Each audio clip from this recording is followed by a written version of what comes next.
Reading with your kids.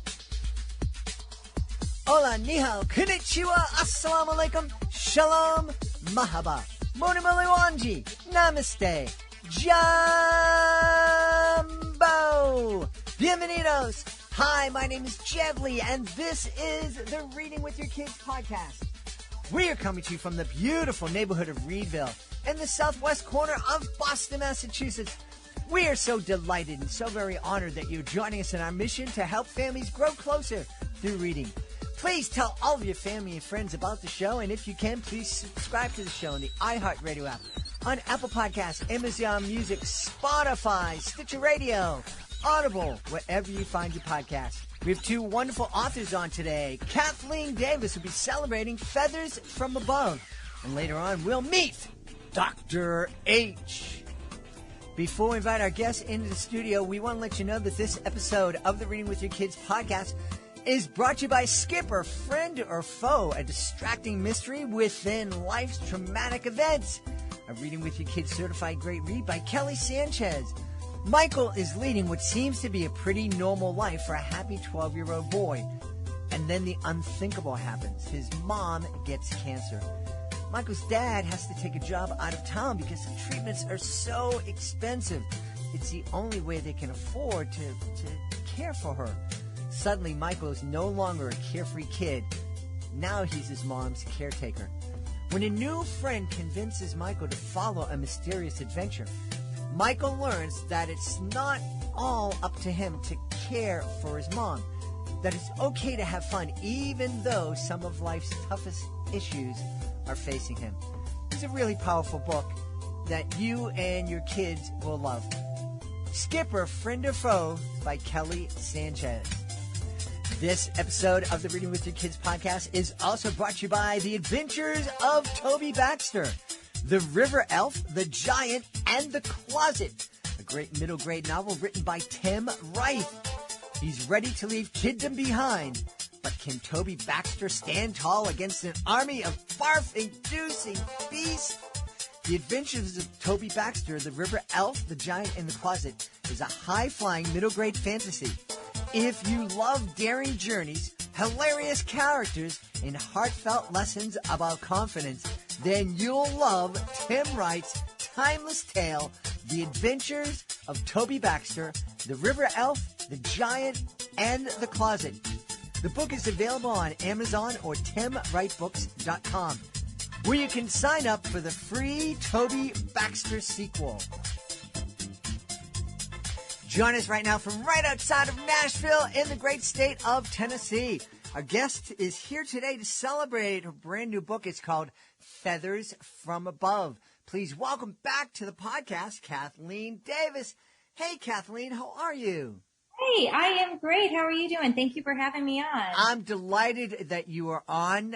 Kathleen is joining us today. She is juggling her baby and her other kids and being a superstar mom like so many moms out there.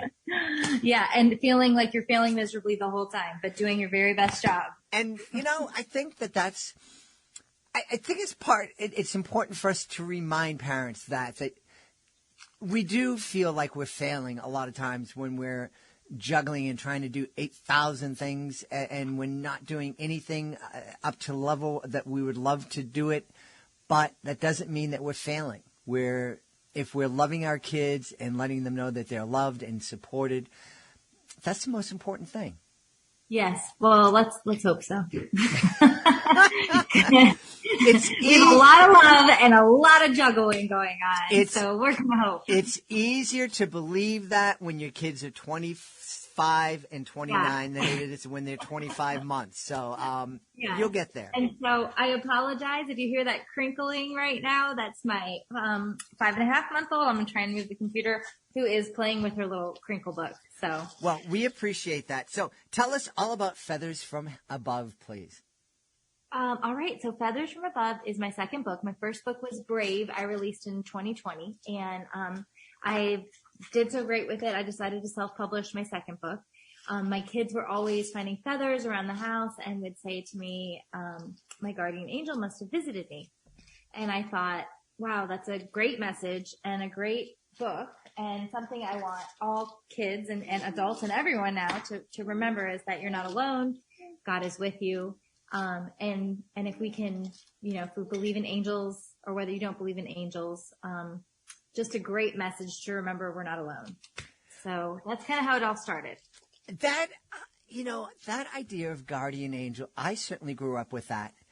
And there are absolutely times that I look back in my life when it's like, if I didn't have somebody pull me away from this incident or that incident, I'd be in a very different place right now. So it certainly has felt in different parts of my life that there was a guardian angel kind of watching out over me, thankfully. Absolutely. I've definitely had instances like that, 1,000%, actually a multiple. And I do believe that you have a guardian angel. And whether you believe in a guardian angel or not, I think most people believe in God. And I think that right now we all need to remember we're not alone. We're in this day and age where we're all kind of internalized, whether we're on our cell phones or our computers or working or focusing on the bad things in life because there's so many bad things going on. So I was really hoping to send a message to everyone, parents and adults alike, that, we are not alone. You are not alone through life. And you've got, God is always going to help you through both the good times and the bad times. Well, I certainly believe that. And we're living in a time right now, and if somebody doesn't have a faith tradition, if they don't believe in a higher power, that's fine. I certainly respect that. I think had I grown up with this idea that there was no one above, that there was no one that loved me, I think my outlook on life would be very, very different. Yeah. Believing that there was this higher power who created me intentionally and who loved me and wanted the best for me and loved me despite the fact that I was a knucklehead lots of times and made lots of mistakes. That was a real comfort to me and helped push me forward. Yeah, I am 1,000% with you. My illustrator, her name is Martina. She is in Warsaw, Poland. And her and I have actually discussed this several times because she is not 100% a believer in God or in anything. And with the war that was happening in her backyard, she was really struggling as she was illustrating my book as to like, how can I be positive and focus on positive things when I have all of these negative things and all of these worries around me. And then we started to talk to, in the end we've got God. And she was like, well, I don't really know, about that. And I just thought, gosh, I felt sad for her because I just felt, in the end, I don't have to worry. I don't have to worry about these things because I believe that God is taking care of me. And if something were to happen to me or my family, God's always had me. He's going to have me through bad things too. And her not having that, it leaves a hole in things. Mm-hmm. Yeah. It sounds, in a lot of ways from what you're saying that at this time your illustrator is, and I don't expect you to speak for her, but it just sounds like, unlike a lot of atheists we see on TV who just like, there's nothing out there and it's science and, it's no big deal. It sounds more like your illustrators at a point in her life where it's like, how can I believe there's a God? There's all this horrible death and destruction all around me, and these poor refugees are coming in and their home's been destroyed, and how in the world can there be a God? Yeah, absolutely. Yeah. And, and I kind of touch on that a little bit in my book at like a child's level. Mm-hmm. There's a line in the book that says, bad things will still happen. That is a part of life. But your angel will be with you throughout all your strife. Because, bad things are going to happen. God is not the answer that is going to come in and just keep bad things from happening. I mean, if we think about Jesus and we think about John the Baptist, God loved them the most and the most terrible things happened to them. So it's not that God is going to keep us from those things. It's just that we can lean on God through those things. But yes, absolutely. Mm-hmm. That's where she was. That's definitely the point I feel like she was at too. Yeah. Yeah.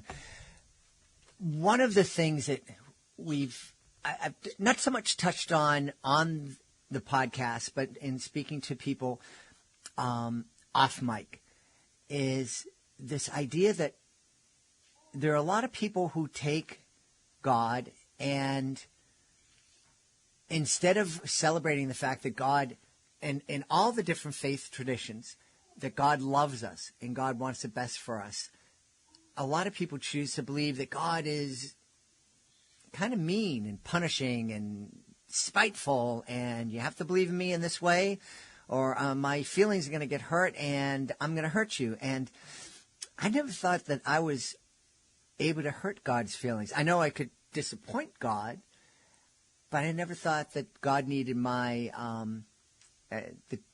that God had a bad self-esteem and needed me to, prop his.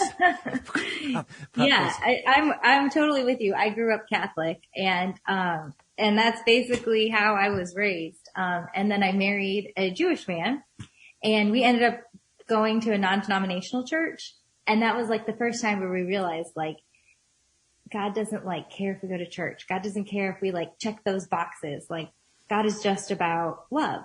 That's it. Mm-hmm. In the end. And not about like who's right, who's wrong, and all of these little minutia that we worry about. It's just about love, loving the people around us, loving him. That's it. Mm-hmm. Done. It's very simple. Yeah. Such an important message to give. One of your neighbors, that's a friend of mine, Phil Joel, who is a recording artist, he loves in his concerts to quote a section of the Bible, and I grew up Catholic too, so I don't memorize scripture verses and whatnot. But I know Phil always loves to share the verse where it says that God delights in you. That God looks at you, and not only is God happy, but God is just delighted. When he looks at Kathleen, he's delighted. When he looks at me, he's delighted. And what a great message to share with our kids, to let them know that God is delighted when they're making noise with their crinkly books. Yeah, I mean, in the end, I think when you have a baby, it's a really great way to kind of reflect on that too, because, just like you said, God delights in you. I think God really does see us as his children, as he puts in the Bible. And if you look at your children and the way you love them, like they could do anything and you're still going to love them. It doesn't matter. They could slap you across the face. You're still going to love them. Mm-hmm. And yeah, I felt like there is a place for this book. I felt like there was a need for this. And I felt like, kids aren't being told enough that they're loved, whether it's by whomever, and maybe especially by God. And so, I felt like this was an important thing that, it just needed to get out there for all kids. Yeah. I'm curious where you find the time to not only write your book, but to self-publish your book. That's a big undertaking, especially when you're also taking care of 3 kids. Yeah. Well, right now it's a juggle because as you can hear, the baby is talking to me. And I have all 3 kids at home, but the kids are at school. And so it's just the baby. But self-publishing for me, the time is difficult. But mostly I just work in like 5-minute intervals and in a constant state of frustration. I told my husband the other day, I was like, I have so much to do because I'm trying to get my book I'm trying to get it turned in to Ingram Sparks and get it turned into Amazon. And cause it's all done. It's all ready. And I have this like amazing Christmas gift. I just want to like get it out there. And I'm taking care of the kids. And so I'm truly working in like 5-minute intervals and it's hard and it's frustrating, but you get it done. Mm-hmm. You get it all done one way or another. Get up early, stay up late. And then once it's, this is the easy part, is getting it published. Mm-hmm. The hard part is now about to start, which is the marketing and continuous PR and writing articles and all of the things that I have to do afterwards. That's really will be the nitty gritty. So my launch is August 1st. And then the kids will be in school. So I'm thinking it'll be a perfect time to like get back into it and sink my teeth into the marketing and getting all that tough stuff worked out. Yeah. You mentioned that, this is your second visit to the podcast. This is your second book.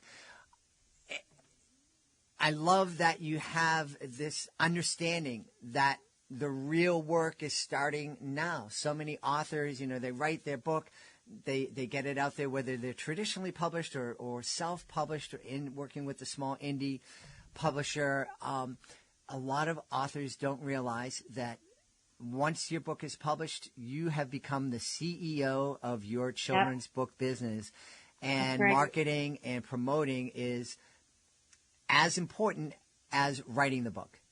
Yes, absolutely. With my first book, Brave, I kind of just thought, I was so disillusioned, and I kind of just thought, oh, I'll just get it out there and it'll be done. It's just going to sell.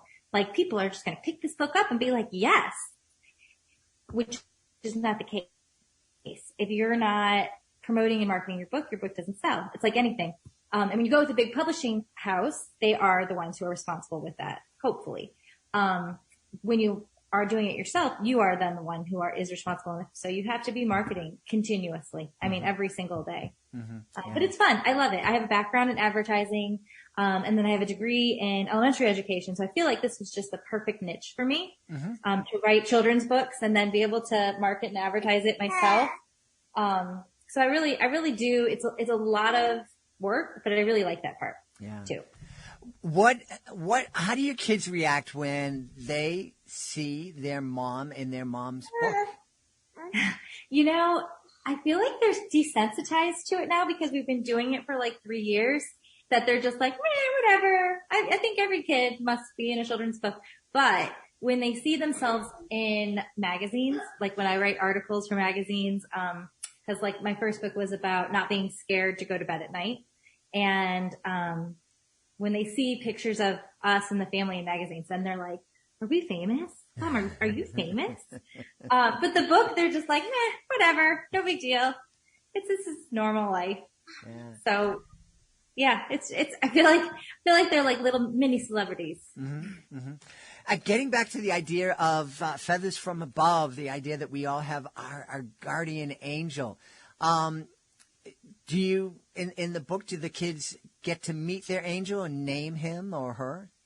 So the book is a rhyming, it's a poetic, it's a rhyming book, and it's for ages 3 to 7. And, it is basically takes you through a whole year. So it starts in the fall, and it takes you through, it starts in the spring, and then it takes you through the summer, the fall, and then the winter. And it's all different events that, a child might go through, whether it's going down a snow hill or playing in the leaves. And, my illustrator just did this amazing, beautiful job, and put basically, beautiful scenes of their guardian angels kind of with them, and feathers falling. But, it's the most I taught for 10 years, and I can say that this is maybe the most beautiful book I've ever seen in my entire life. It's amazing, the artwork that she has put into this. And the way we wanted the angels to not necessarily have a sex and not necessarily have, a color to their skin. And my characters are all different colors. We've got Asian, we've got black, we've got white. Okay. And, so it's a multicultural book, for everybody. And my illustrator just nailed it. Awesome. Well, I'm not sure if we mentioned the illustrator's name. Let's give her a shout out. Her name is Martina. I want to say Nejmik, but I could be saying it 1,000% wrong. Yes, but her name is Martina, and she is on Instagram. It is Art of Martina. If you want to look her up, but she's unbelievable. Wonderful. And so this is probably a good time to ask you where folks can find you online and find out more about Feathers from Above. Yeah, so my website is Kathleen Davis Books, and I have both of my books available on there through PayPal. In addition, and there's no shipping on any of that on my website. In addition to that, I also have it available on Amazon. And so you can type in Brave by Kathleen Davis or Feathers from Above. And then if you're local to the Nashville area, it is pretty much in every single bookstore in this area. So you can just go pick it up. Wonderful.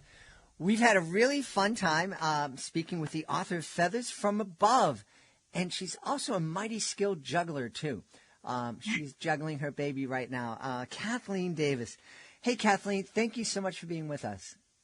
Thank you so much for putting up with me and now my sleeping baby and the Ritz crackers happening on the counter and all of it. I have really enjoyed being on and appreciate you having me on. Thank you.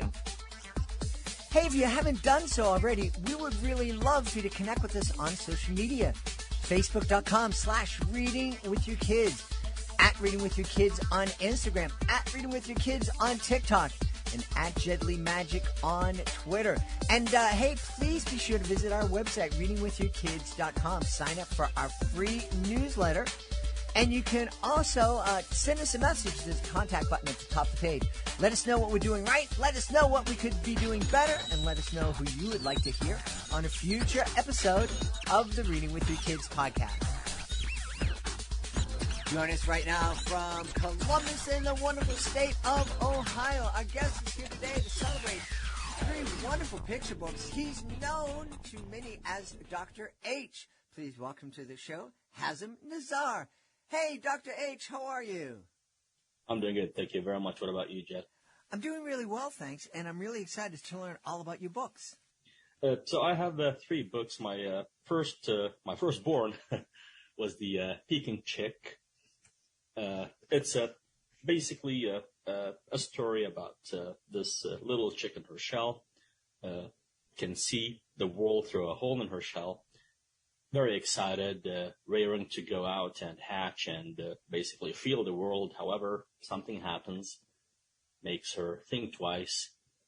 But then, fortunately, things work out in the end. So the second book was a very special book to me, Dr. Adam and the Virus. I wrote this book in the early stages of the pandemic, and I actually wrote it between work and home, and being quarantined from my wife and daughter for 2.5 months at home, because we just did not know how things are at that time. Again, it's just like my other books. It's basically a story, a fictional story about a doctor, well known to, his small town. One day they get hit by a pandemic or by a new virus that nobody knows much about. He comes up with a plan to help his townspeople, and basically shows them the way of, how to handle such a situation. The third book, and this is my latest book so far, it was a difficult one to write, even more difficult to illustrate, too. I tried, to incorporate a special way of illustration, like a different style from my usual style. Mm-hmm. It's called the Diversity Cube, and I definitely thank the Rubik's Cube brand so much for granting me the permission to use the image of the Rubik's Cube. Basically, it's a book about a Rubik's Cube with the different colors in it and how all these colors are integrated, staying together. You shuffle them, you line them up. They cannot break free. They cannot get separated from each other. And I basically used this fact to present diversity to children in a way that is more appealing to them. Supposedly an entertaining story, how their friendship kind of keeps them together and, face situations when their diversity is challenged by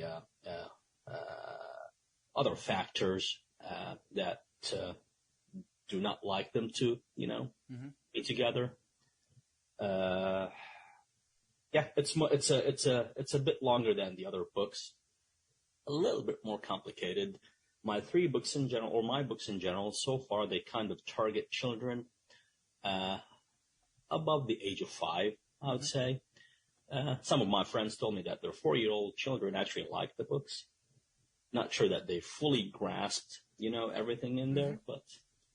Well, that's one of the things that we've talked about here on the podcast is that kids are able to comprehend on a higher level than they're able to read. So you mentioned 4-year-olds. There are 4-year-olds who can actually read themselves, but typically we're reading to our 4-year-olds. And a lot of times our 4-year-olds, they can comprehend a book that was maybe written for a 6 or a 7-year-old kid, especially with our help. One of the things that I didn't mention in introducing you, you're known as Dr. H. You are actually a medical doctor. I am. Yeah. Where did you find time to write children's books, and what was the inspiration? It's like you didn't have enough to do during the pandemic. You decided, I need to write some kids' books. I know, right? I'm talking to you right now, and in 2 hours I have to be at work. I'm working until midnight tonight.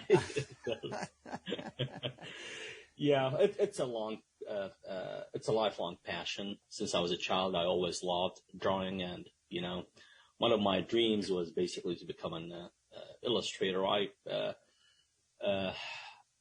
illustrated and wrote my own like personal comics, like during my early teenage, just sharing with a group of friends, and they actually liked them and everything.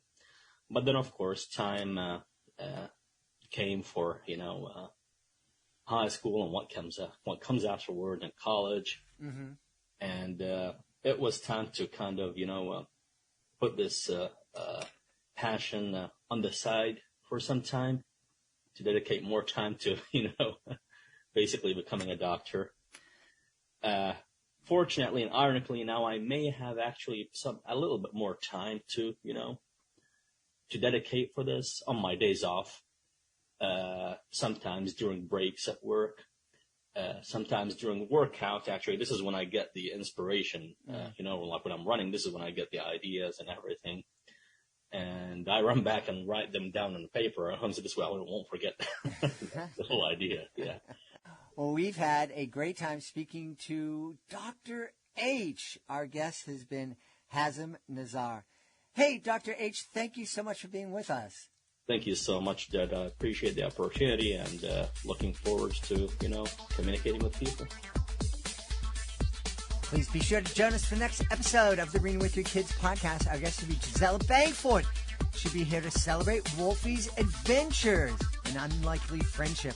Gisela is a fascinating person. You're going to love meeting her. Hey, if you're an author of a great children's book, we would love for you to visit our website, readingwithyourkids.com. Click on the author's Click Here button at the top of the page. Find out how you can be a guest on the podcast, to find out how you can submit your book to our Certified Great Read panel, and to find out how you can take advantage of our monthly promotion program. I want to thank the folks who made today's show so wonderful. Of course, I want to start by thanking our guest, Kathleen Davis. Please be sure to check out Feathers from Above. And also want to thank Dr. H. Hazam Nassar. Please be sure to visit his website, drhbooks.com. Also want to thank our sponsors. Kelly Sanchez, be sure to check out Skipper, Friend or Foe, Extracting Mystery Within Life's Traumatic Events. And we want you to check out Tim Wright's The Adventures of Toby Baxter, a beautiful coming-of-age story. Also want to thank my team, Fatima Khan, Rory Grady, Nicole Bel Castro, Mirabella Q, Rain Penn. I want to thank my beautiful wife for all the support she gives me. Most of all, we all want to thank you. Thank you so much for taking the time to join us today. And as always, thank you so very much for taking the time to make the world a better place by reading with your kids. I'll be looking for you in the next edition of the Reading with Your Kids podcast.